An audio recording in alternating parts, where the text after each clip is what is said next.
Welcome back to our podcast series. It's our third episode, and we're glad to have you join us for another episode as we continue our exploration into the world of empathy and its counterpart, sympathy. In today's episode, we'll discuss the differences between empathy and sympathy, two terms that are often used interchangeably but hold distinct meanings and implications. Absolutely. It's a topic that is incredibly relevant, especially for professionals working in the fields where compassion and understanding are paramount. Before we continue with this episode's activity, let's clarify the distinction between empathy and sympathy.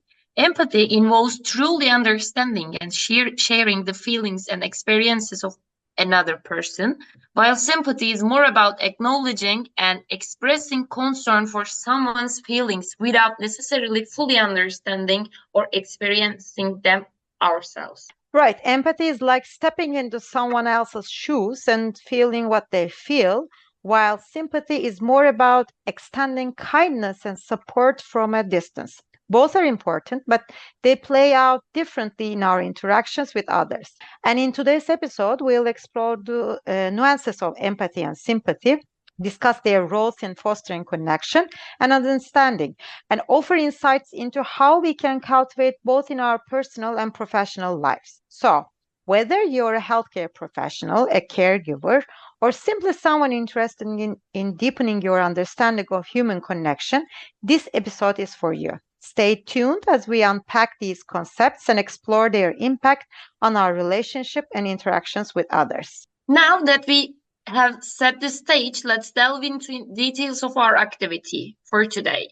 Walking a mile in someone else's shoes, sentence building. And this engaging exercise is designed to deepen our understanding of empathy and sympathy, particularly in the context of professionals working with migrant women.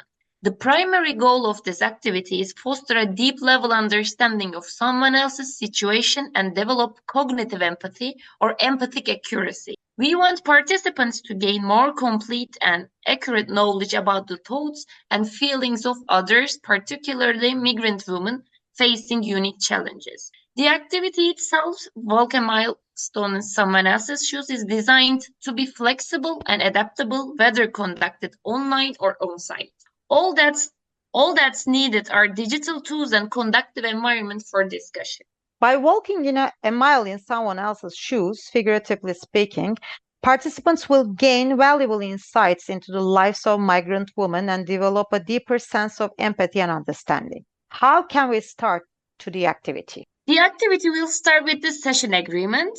The session agreement will outline what the participants expect from this activity and what they need to proceed. It's important for us to establish trust and respect among all participants, so it's important to set the base ground to share any thoughts or concerns they may have. You can ask your participants, what do you need to create a fruitful environment today? And once we establish our session agreement, we will move on to our icebreaker. This is a fun way to kick off our activity and boost communication between the participants. For our icebreaker, we are going to get a little creative. So each participant will introduce themselves and find an emotion that starts with the same letter as their name to describe their emotional state. To help us visualize and explore different emotions, we will be using a wheel of emotion. This will guide us as we share our feelings and connect with one another on a deeper level. For instance, I can give an example now. Hi everyone, I'm Umay and today I'm feeling uplifted. Uplifted starts with you, matching the first letter of my name. At this point, if you want, as facilitators, you can take note of emotions or write on a whiteboard and ask participants whose emotions are there.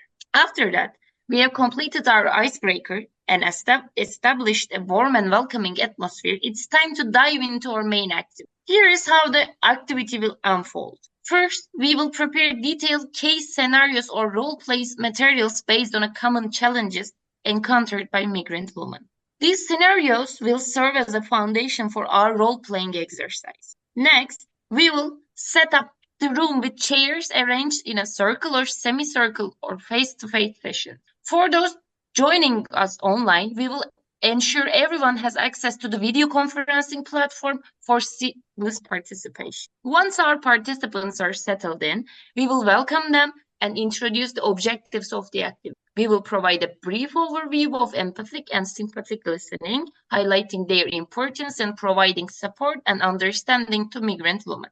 Then, we will present the selected case scenarios or role-play materials to the participants. Each scenario will outline key challenges and objectives for the role-play, setting the stage for meaningful interaction and learning.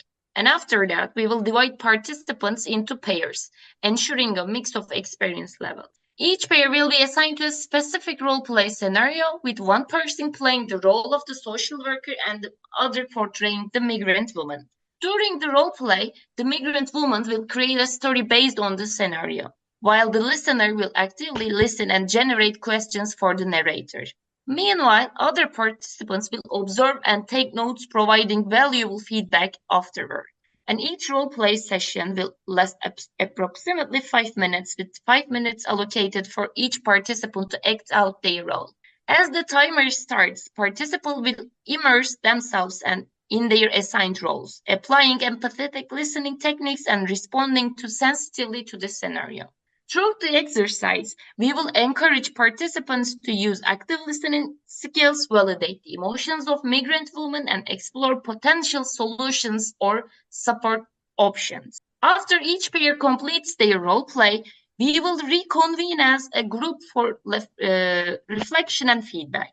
Participants will have the opportunity to share their observations, insights, and any challenges they encountered during the exercise. We will also invite participants to share strategies for applying empathetic listening skills in their practice, fostering a collaborative learning environment where everyone can benefit from each other's experience. To wrap up, we will summarize the key takeaways from the activity and reinforce the significance of ongoing skill development in empathetic listening. By honing these essential skills, we can better support migrant women and create a more inclusive and compassionate society. I want to add something.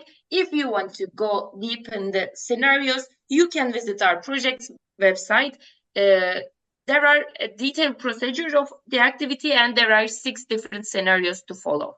And that wraps up another enlightening episode of our podcast series. We hope you found our exploration of empathy and sympathy, as well as our empathetic listening exercise. Before we go, we want to extend a heartfelt thank you to our listeners for joining us on this journey. Your participation and enthusiasm make all the difference, and we're grateful for your continued support. Remember, if you're eager to go deeper into the topics we've discussed today, don't hesitate to visit our website. There, you'll find access to the theoretical modules as well as the detailed information and resources in the appendix. And if you have any questions, feedback, or simply want to connect with us directly, we'd love to hear from you. Feel free to reach out via our website or social media challenges. Thank you once again for tuning in. Take care, stay curious, and we will catch you on the next episode.